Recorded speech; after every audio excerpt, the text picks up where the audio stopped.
खुशी जो है वो अब खास तौर पर कांग्रेस खेमे में देखने को मिल रही है। बहुत बहुत शुक्रिया तमाम जानकारी के लिए अविनाश। बढ़ते हैं आगे, गढ़वा से अगली खबर आपको बता रहे हैं। गढ़वा से दिल दहला देने वाली घटना सामने आई, जहां अंधविश्वास को लेकर एक महिला की बेदर्दी से हत्या कर दी गई। घटना नगर ऊंटारी थाना क्षेत्र के जंगीपुर गांव की है। यहां एक महिला पर उसकी ही बहन और बहनोई ने तंत्र सिद्धि के लिए प्रयोग किया। पहले दिन महिला की जीभ काट दी गई, फिर उसके बाद दूसरे दिन उसे मौत के घाट उतार दिया। पूरी घटना को उसके पति के सामने ही अंजाम दिया गया, लेकिन अपनी और बच्चों की जान के डर की वजह से वो इंसान चुप रहा। मारने के बाद ओझा ने रंका थाना क्षेत्र के खुरा में ले जाकर शव को जला दिया। घटना की जानकारी मिलने पर पुलिस पीड़ित के घर पहुंची। 5 लोगों को हिरासत में लिया गया है, पूछताछ किया जा रहा है। वहीं घटना के बाद इलाके में दहशत का माहौल है और सबसे बड़ी बात है कि घटना के 5 दिन बीतने के बाद पुलिस को इसकी भनक तक नहीं लगी, जिसके बाद पुलिस अब जाकर जांच में जुटी है। तो खबर आपको बता रहे हैं गढ़वा से। भोर में जीभ काट लिया, आंतरी पचौनी निकाल लिया। अच्छा। कांड होने के बाद में टेम्पू बुलाया गया और साथ में डेरवा धमका के चढ़ाकर ले गए हम लोग। कहाँ ले गए? रंका। क्या किए वहाँ पे? वहाँ पे फूका गया। जो मरी वो कौन थी आपकी? जो मरी वो कौन थी आपकी? मेरा पत्नी थी। उसकी हत्या का मामला भी प्रकाश में आया है, जो पिछले मंगलवार के दिन की घटना पता चल रही है। इस संदर्भ में अभी हम लोग जांच कर रहे हैं और जांच के क्रम में कुछ लोगों को पूछताछ के भी लाया गया। रांची पुलिस ने झारखंड और यूपी के बीच चल रहे नशे के कनेक्शन को डिकोड करने में सफलता पाई है और इस दौरान पुलिस ने करीब 10 लाख रुपए की अफीम भी जब्त की। वहीं एक आरोपी को भी गिरफ्तार किया है, जो खूंटी का रहने वाला है। रांची की लोअर बाजार पुलिस ने यह कार्रवाई की। आरोपी के मुताबिक उसे 10,000 रुपए की जरूरत थी, जिसके लिए उसने अफीम के कुरियर का काम करना स्वीकार किया था। आरोपी को अफीम वाराणसी बस स्टैंड के पास डिलीवर करनी थी, लेकिन इसके पहले ही खादगढ़ा बस स्टैंड के पास इसे जब्त कर लिया गया। मैं एक बाजार गया था सर, मुझे पैसे की ज़रूरत थी सर, तो मैं वहाँ काम खोजने के लिए गया था सर। तो वहाँ से मुझे किसी से बात हुई सर, फिर वो मुझे बोले कि एक सामान है सर, तो उसको लेके जाना है, तो बदले में तुम्हें 10,000 रुपये मिलेगा बोल के बोले। क्या सामान ले जाना सर? वो मुझे नहीं बताए थे सर, तो वो छिपा हुआ था सर बैग में। तो मैं बोला कि क्या सामान है बोल के, तो वो सर बोले कि अच्छा तुम इसको पहुंचा दो, हम जहाँ बोलते वहाँ पहुंचा दो, उसके बाद तुमको तुम्हारा मजदूरी मिल जाएगा बोल के बोले सर। कहाँ पहुँचाना था सर? वो बनारस पहुँचाने के बोले थे सर। और इसी बीच रामगढ़ से बड़ी खबर आपको बता दें, यहां गोला वन क्षेत्र में संग्रामपुर के हुल्लू गांव में 12 हाथियों के झुंड से बिछड़ा हाथी गहरे कुएं में गिर गया। रात करीब 2:30 बजे हाथी जगन्नाथ महतो के खेत में लगी भिंडी को खाने घुसा था और इसी दौरान गहरे कुएं में गिर गया। उसके चिंघड़ाने की आवाज सुनकर लोग मौके पर जुटे, वहीं हाथियों का झुंड भी वहां पहुंच गया।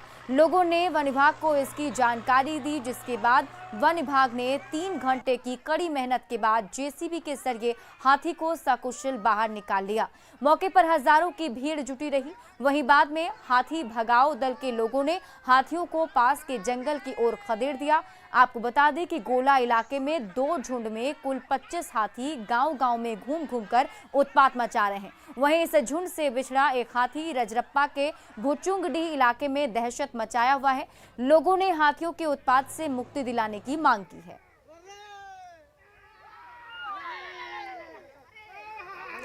अब आपको दिखाते हैं हाथी के सफल रेस्क्यू की 4 तस्वीरें। ये 4 तस्वीर आपके टीवी स्क्रीन पर, जिसमें पहली तस्वीर में हाथी गड्ढे में गिर गया, वहीं दूसरी तस्वीर में उसे निकालने की कोशिशें शुरू हो गई, तीसरी तस्वीर में हाथी को सकुशल बाहर निकालने की कोशिश की गई और ये चौथी तस्वीर जो आप देख रहे हैं, मौके पर जुटी हजारों लोगों की भीड़ है।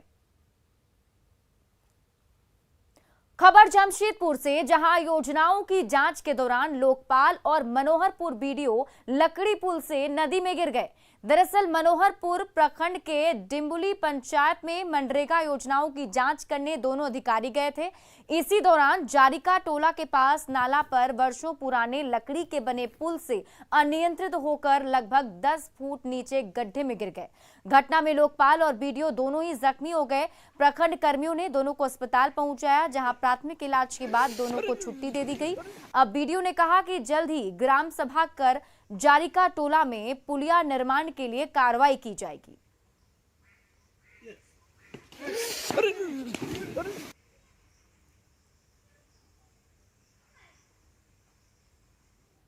जामताड़ा में शहर की निगरानी के लिए लगी तीसरी आंख खुद खराब हो रही है। प्रमुख चौक चौराहे पर प्रशासन की ओर से सीसीटीवी कैमरे लगाए गए, लेकिन लापरवाही और अनदेखी की वजह से लगभग सभी कैमरे बंद हो गए।